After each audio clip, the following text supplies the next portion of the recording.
فرمایا وَإِذَا سَأَلَكَ عِبَادِي أَنِّي فَإِنِّي قَرِيب، محبوب جب میرے بندے آپ کی بارگاہ میں آ کے میرے بارے میں پوچھیں نا تو ان سے کہہ دینا میں ان کے قریب ہی ہوں، قریب ہی ہوں۔ دلیل کیا ہے؟ یہ جب بھی مجھ سے دعا مانگیں گے میں ان کی دعاؤں کو قبول فرماؤں گا، میں ان کے قریب ہوں، میں ان کے قریب ہوں۔ یہ جب بھی دعا مانگیں گے نا میں قبول کروں گا، میں ان کے قریب ہوں۔ اللہ تبارک و تعالیٰ کے بندے اللہ سے محبت کرتے، رب کی بارگاہ میں جھکتے، اس کو اپنے دکھ سناتے، اس کے پیارے محبوب صلی اللہ تعالیٰ علیہ وسلم کا وسیلہ لے کے اس کے حضور حاضر ہو جاتے، پیشانیاں سجدوں سے روشن ہوتی۔ ہم نہ ہر چیز کے لیے وقت نکالتے ہیں، ہر چیز کے لیے، لیکن عبادت کے لیے وقت نہیں نکالتے۔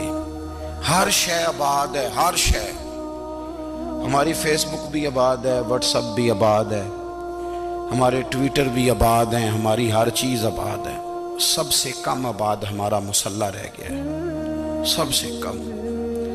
وہ لوگ اب ڈھونڈنے سے ملتے ہیں جن کی بغل میں مصلی ہوتا تھا۔ میرے بھائی، آپ کتنا کو دنیا کے پیچھے بھاگو گے تھکا دے گی، کتنا دولت کے پیچھے بھاگو گے تھکا دے گی۔ آپ جب اپنی زندگی میں جمع تفریق کرو گے نا تو مرتے وقت احساس ہوگا کہ سارا کچھ تو لوگوں کے لیے کیا، اپنے لیے تو کر ہی کچھ نہیں سکے۔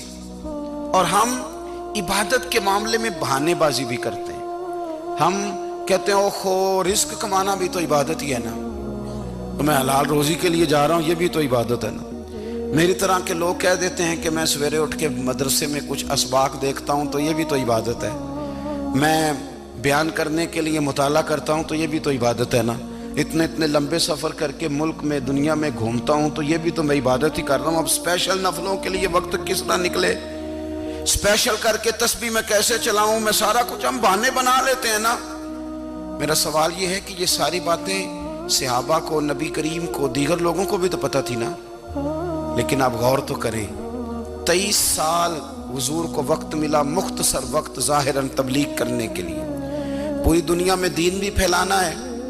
گھر میں 11 ازواج ہیں، 4 بیٹیاں ہیں، ان کی اولادیں، سارے کام کاج بھی دیکھنے، لیکن سیدہ طیبہ طاہرہ حضرت عائشہ صدیقہ رضی اللہ تعالیٰ عنہ فرماتی ہیں سارا دن تبلیغ کرتے، ہر غلام کے دکھ سنتے، گھر میں آتے تو اپنے گھر والوں کا خیال کرتے، کام میں ہمارا ہاتھ بٹاتے۔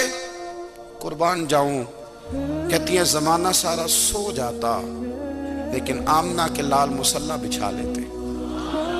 دنیا سو گئی، ساری سب سو گئے، جو خدام تھے، وہ جو غلام تھے وہ سو گئے۔ صحیح مسلم میں لفظ ملیں گے، سیدہ پاک فرماتی ہیں او میرے نبی کے غلاموں، میں نے یہ رنگ بھی دیکھا ہے کہ حضور نے اتنا کھڑے رہے، اتنا قیام کیا، اتنا قیام کیا کہ مقدس پیروں میں ورم آ گئے، سوج گئے پیر، اتنے بڑے۔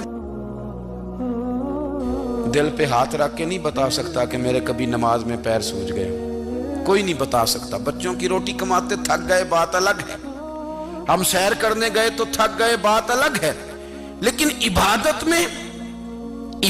میں یہ بھی تو مسلم شریف ہے نا، یہ بھی تو دین ہے نا، یہ بھی تو حضور کی سنت ہے، یہ بھی تو وہ چیز ہے جو کریم کی آنکھوں کی ٹھنڈک ہے۔ سیدہ فرماتی ہیں پیروں میں ورم آ گئے، اور ساری رات ہی حضور نے نماز پڑھی اور ایک ہی آیت بار بار دہرائی۔ مسجد نبوی میں بلال حبشی نے فجر کی اذان دے دی اور حضور ابھی مصلی پہ تھے، کریم فارغ ہوئے۔ میں نے عرض کی یا رسول اللہ صلی اللہ علیہ وسلم، آپ کے تو صدقے اللہ اگلے پچھلوں کے گناہ معاف کرے گا، تو آپ اتنی آہوزاری کیوں فرماتے ہیں؟ آپ تو شفیع ہیں، آپ تو انبیاء کے امام ہیں۔ تو حضور نے فرمایا عائشہ تم نے گنوایا ہے نا میرے اللہ کی مجھ پر کتنی رحمت ہے، افلا اکون عبدا شکورا، فرمایا اگر اس نے اتنی نعمتیں دی ہیں تو کیا میں اس کا شکر گزار بندہ نہ بنوں، میں شکر گزار بندہ نہ بنوں اس کا؟ پھر اگر اتنی نعمتیں اس نے دی ہیں، مجھے اتنا نوازا ہے، تو پھر میں اس کے سامنے سجدے نہ کروں؟ او میرے بھائی، بڑے قابل فخر لوگ ہیں ہم کہ ہم نبی پاک کے غلام ہیں، ہم قابل فخر ہیں کہ نبی کریم کے غلام ہیں، کیا کبھی اس غلامی کے شکرانے میں بھی 2 نفل پڑھے؟